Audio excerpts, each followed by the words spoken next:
Terima kasih pemirsa tvparlemen.com, Anda masih bersama kami dalam dialog khusus dengan tema infrastruktur di jalur mudik dengan narasumber kita Ketua Komisi 5 DPR dari fraksi Partai Amanat Nasional, Bapak Laurens Bahangdama. Baik Pak Laurens, iya, ini selain infrastruktur setiap lebaran, masalah transportasi baik laut, udara maupun darat masalahnya selalu sama Pak, karena kurangnya transportasi. Menurut Bapak solusinya apa Pak?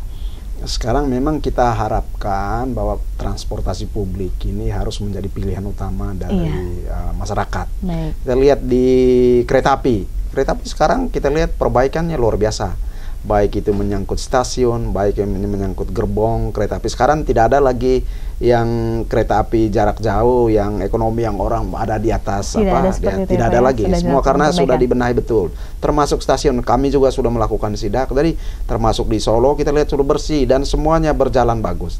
Memang akan mempengaruhi bahwa karena ini dengan dia melakukan perbaikan ini kan membuat gerbong akhirnya semakin sedikit. Nah, tapi kereta api mengatakan bahwa dalam tahun ini mereka akan menambah gerbong dan sebagainya sehingga arus mudik khususnya hari raya itu tidak sampai kehabisan seperti sekarang. Ini kan 1 bulan sebelum arus mudik sudah semua baik H-7 dan H+7 semua habis terjual. Itu untuk kereta api. Nah, kalau di darat kita melihat bahwa ya berjalan normal, tidak ada sampai kekurangan seat untuk bus yang ke daerah. Bahkan kami besok ini memberangkatkan 252 bis. Kita berangkatkan 13.500 penumpang ke 67 kota ya, baik di Jawa dan ini. Jadi kemudian kalau kita lihat sekarang udara pun sekarang ini itu semua pesawat mau penuh. Berarti masyarakat kita ini kan dari sisi ekonomi berarti tumbuh. Iya, baik. Jadi itu juga tentu diiringin juga dengan penghasilannya dia. Iya, baik. Jadi kita lihat itu baik. Begitu juga laut. Kami kemarin cek juga termasuk di Semarang bahwa semua kapal laut pun penuh. Jadi kita lihat berarti bagus. Iya, baik. Jadi ini untuk tiketnya tidak akan kehabisan, tetapi bagaimana Pak dengan harga yang melambung seperti itu Pak menjelang Lebaran ini untuk tiket? Ya kan ada regulasi. Pemerintah kan meminta seperti laut atau darat tidak boleh melebihi dari 30% kenaikannya itu. Karena kemarin juga kan dengan kenaikan BBM itu kan memang akan berpengaruh terhadap cost operationnya bagi baik itu transportasi darat, laut maupun udara. Tapi kan ya sampai saat ini setelah kita cek di lapangan tidak ada kenaikan yang sampai membebani masyarakat, masih bisa terjangkau. Iya, tapi untuk kenaikan ini kan yang mengatur adalah pemerintah ya Pak, seperti itu. Tetapi terkadang bahwa belum ada peraturan dari pemerintah, tapi untuk transportasi itu sendiri sudah menaikkannya sendiri. Bagaimana Pak? Ya makanya tugas pengawasannya kan mesti pemerintah sebagai pemegang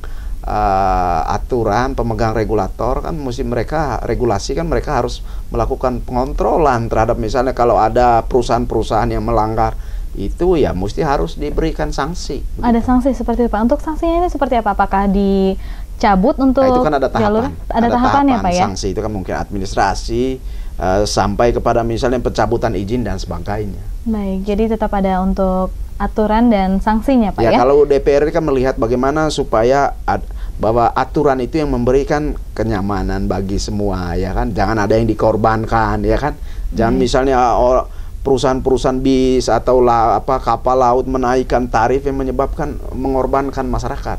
Kita tidak mau itu terjadi. Iya, baik Pak. Ini yang mengenai juga perbaikan yang selalu dilakukan setiap tahun. Ada anggapan bahwa antara koordinasi antara Kementerian Perhubungan kemudian dengan Kementerian PU ini dan Polri serta Pemda tidak ada koordinasi yang baik. Menurut Bapak sendiri bagaimana Pak? Itu memang itu salah satu yang saya sampaikan juga di dalam sidak saya bahwa mesti perlu ada koordinasi antara Perhubungan, PU, kepolisian dan pemerintah daerah. Iya, baik. Jadi tidak bisa karena yang seperti saya bilang tadi jembatan timbang itu dikontrol oleh provinsi. Baik. Nah, bagaimana memberikan sanksi bagi bis bagi truk yang mengangkut lebih kan tidak ada karena tidak disampaikan ke pusat gitu. Baik. Jadi ini perlu ada koordinasi betul memang antara Kementerian PU, Perhubungan dan juga kepolisian dan juga pemerintah daerah. Baik, jadi Bapak ini sudah, apakah saat ini koordinasinya yang berjalan? Menurut Bapak sudah makanya regulasinya yang harus dibenahi. Harus dibenahi ya, oke.